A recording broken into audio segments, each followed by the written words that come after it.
President Trump and Vladimir Putin. Part 2. Discussions are now underway for the Russian leader to visit Washington, D.C.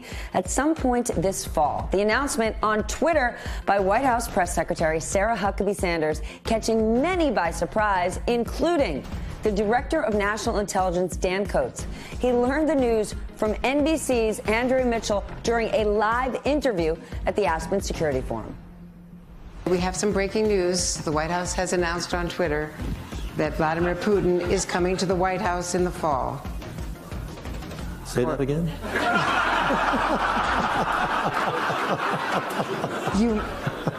Vladimir Putin coming Did I hear you? Did I hear you? Yeah. Okay. Yeah.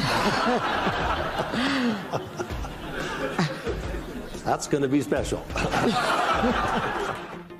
That's going to be special. The announcement comes after President Trump faced massive bipartisan, I'm going to say that one more time, bipartisan backlash for his comments during the summit with Putin in Finland. Can you believe that was on Monday? It feels like a lifetime ago. Namely, for not backing Trump's own intelligence community's clear assessment that Moscow interfered in the 2016 presidential election and blaming the U.S. for the deteriorating relations with Russia. And in a week of walkbacks, clarifications, cleanups, and complete reversals, the White House now says President Trump is rejecting Putin's offer to allow U.S. investigators to question 12 Russians indicted for election meddling in exchange for the U.S.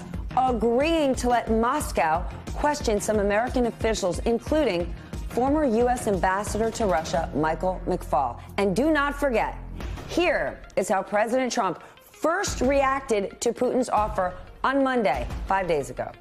What he did is an incredible offer.